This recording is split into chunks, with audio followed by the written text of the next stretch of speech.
menghuni pangkal perjuangan. Perintis lahirnya Indonesia merdeka, kawasan industri asri, pesawahan mempesona, bumi universitas hingga berbangsa. Universitas hingga berbangsa, pelopor pengembang ilmu dan teknologi, membentuk insan berguna, ahli berakhlak mulia, pencipta masyarakat sejahtera. Kepadamu Tuhan, sujud syukur kami persembahkan, limpahkan kami kebahagiaan, pengabdi kemanusiaan. Bangkit tegak berdiri menjulang tinggi, sivitas universitas hingga berbangsa, membangun Indonesia, dan landasannya menjadi alma mater kebanggaan. Unsika semoga tetap jaya, Unsika semoga tetap jaya.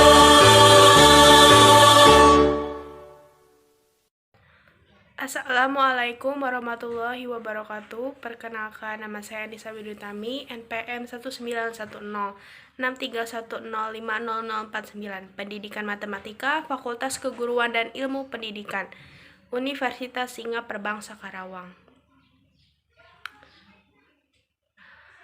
Dibuatnya video ini untuk memenuhi tugas akhir semester mata kuliah Inovasi Pendidikan semester 6 dengan dosen pengampu Dr. Haji Dadang Rahman Munandar, MPD. Kemudian yang pertama, apa yang dimaksud dengan inovasi pendidikan? Inovasi pendidikan adalah inovasi dalam bidang pendidikan atau inovasi untuk memecahkan masalah pendidikan. Inovasi ini biasanya merupakan suatu perubahan ataupun pemikiran cemerlang di bidang pendidikan yang bercirikan hal baru ataupun berupa praktik-praktik pendidikan tertentu ataupun berupa produk dari hasil olah pikir dan olah teknologi yang diterapkan melalui tahapan tertentu yang diyakini dan dimaksudkan untuk memecahkan persoalan pendidikan yang timbul dan memperbaiki suatu keadaan pendidikan ataupun proses pendidikan tertentu yang terjadi di masyarakat.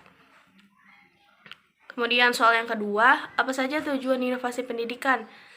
Menurut Hami Jojo, tujuan inovasi pendidikan adalah meningkatkan sumber-sumber tenaga uang dan sarana termasuk struktur dan proses organisasi.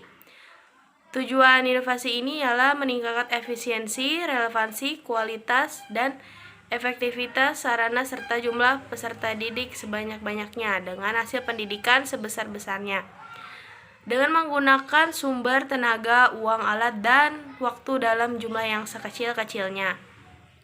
Kemudian soal yang ketiga, inovasi apa saja yang sudah dilakukan dalam pendidikan? Yang pertama, meningkatkan keterlibatan siswa. Yang kedua, komputasi awan. Yang ketiga, pembelajaran berbasis permainan atau game-based learning.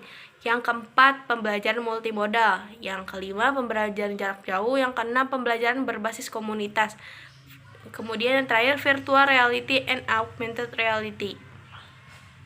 Soal yang keempat, apa itu inovasi produk dan contohnya? Inovasi produk dapat diartikan sebagai upaya yang dilakukan pelaku usaha pembuat produk untuk memperbaiki, meningkatkan, dan mengembangkan produk yang diproduksi selama ini. Proses inovasi ini harus dilakukan sehingga produk menjadi terus berkembang, memiliki peningkatan hingga mencapai kesempurnaan yang bisa dilakukan dengan cara memanfaatkan ilmu pengetahuan dan teknologi. Kemudian yang nomor 5, apa itu inovasi pendidikan menurut Brandley? Inovasi pendidikan adalah suatu gagasan, proyek, metode yang dipandang atau diamati sebagai suatu yang baru bagi seseorang atau sekelompok orang yang berupa hasil intervensi atau penemuan digunakan untuk mencapai tujuan pendidikan atau menyelesaikan masalah pendidikan nasional. Kemudian nomor 6, mengapa pemerintah selalu melakukan inovasi dalam pendidikan? Pendidikan nasional di Indonesia ini telah gagal dalam membentuk nilai-nilai karakter bangsa terhadap peserta didik. Hal ini dikarenakan orientasi pendidikan kita lebih fokus pada ranah kognitif. Itu pun dikembangkan tidak utuh, hanya pada ranah kognitif tingkat rendah. Untuk itu, makanya pemerintah mengeluarkan kebijakan-kebijakan dalam pendidikan. Kemudian nomor 7, ada beberapa strategi untuk mengadopsi inovasi yang dilakukan oleh suatu organisasi. Jelaskan. Strategi mana yang paling efektif digunakan untuk kasus adopsi inovasi kurikulum 2013? Kemukakan kelemahan dan kelebihan strategi yang Anda pilih. Strategi menurut saya yang paling efektif yaitu strategi pendidikan. Karena untuk mengadakan perubahan sosial dengan cara menyampaikan fakta dengan maksud orang akan menggunakan fakta atau informasi itu menentukan tindakan yang akan dilakukan. Kelemahan dari strategi ini ialah tidak tersedia sumber yang cukup untuk menunjang kegiatan pendidikan. Kemudian strategi ini digunakan tanpa dilengkapi dengan strategi pendukung lainnya. Kemudian kelebihannya digunakan untuk menanamkan prinsip-prinsip yang perlu dikuasai untuk digunakan sebagai dasar tindakan selanjutnya sesuai dengan tujuan perubahan sosial yang akan dicapai. Kemudian yang kedua, digunakan untuk menjaga agar klien tidak menolak perubahan atau kembali keadaan sebelumnya.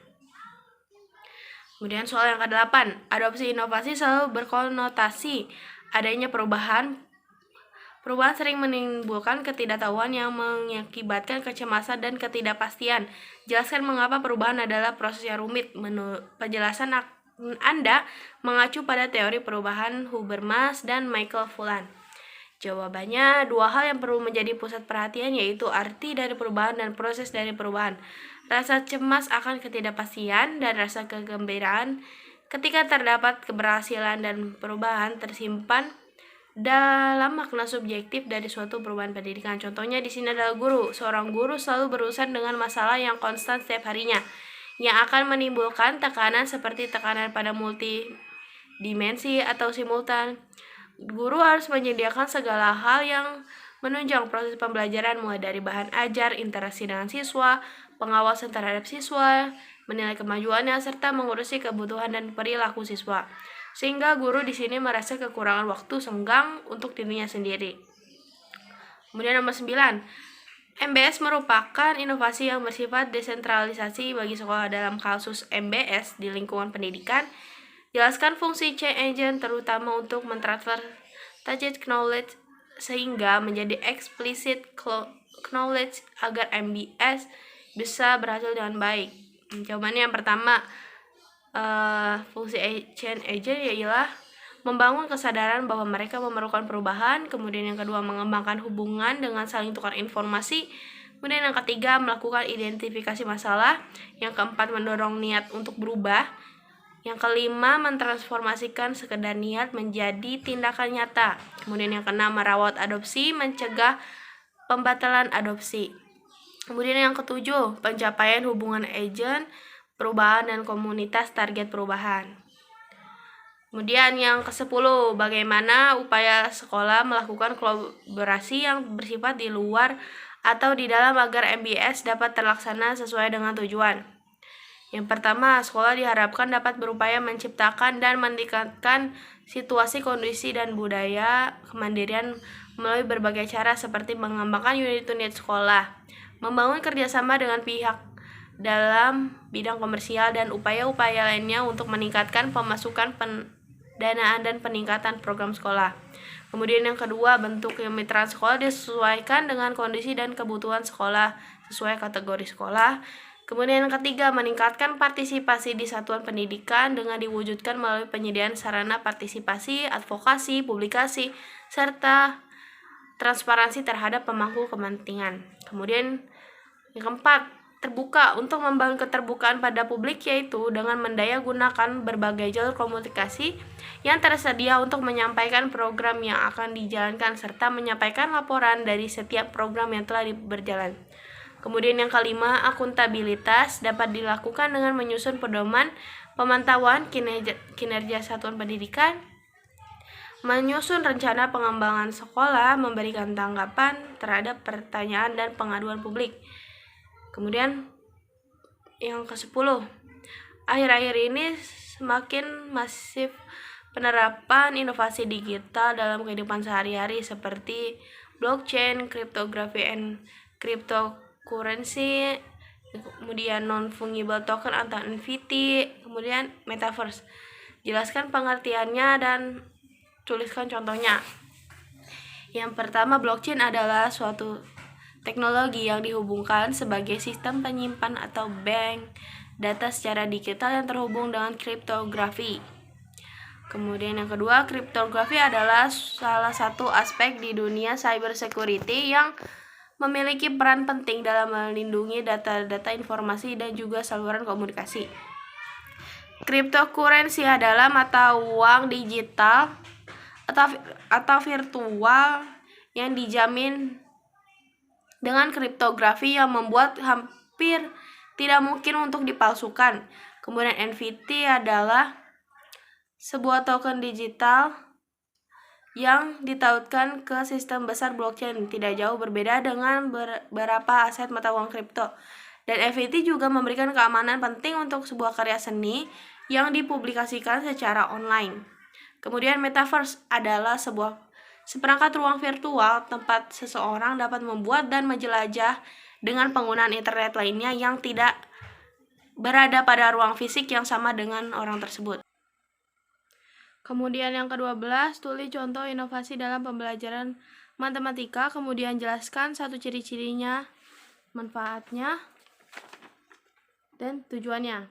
Pembelajaran matematika dengan menggunakan pendekatan PMRI. Salah satunya. Ciri-cirinya sesuai namanya, pada pendekatan PMRI, pembelajaran mengutamakan penyelesaian masalah matematika yang dekat dengan kehidupan sehari-hari.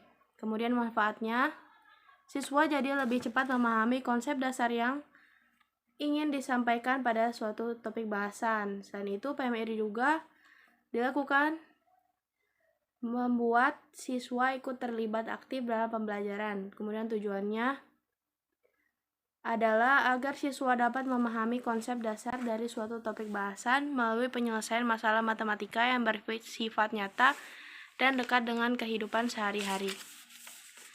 Kemudian kesimpulannya, inovasi pendidikan pada dasarnya merupakan suatu perubahan ataupun pemikiran cemerlang di bidang pendidikan yang bercirikan hal baru ataupun berupa praktik-praktik pendidikan tertentu ataupun berupa produk dari suatu hasil olah pikir dan olah teknologi yang diterapkan melalui tahapan tertentu yang diyakini dan dimaksudkan untuk memecahkan persoalan pendidikan yang timbul dan memperbaiki suatu keadaan pendidikan ataupun proses pendidikan tertentu yang terjadi di masyarakat. Nah, semoga informasi yang telah dipaparkan bermanfaat bagi yang melihat video ini. Terima kasih kepada yang telah melihat video ini. Wassalamualaikum warahmatullahi wabarakatuh.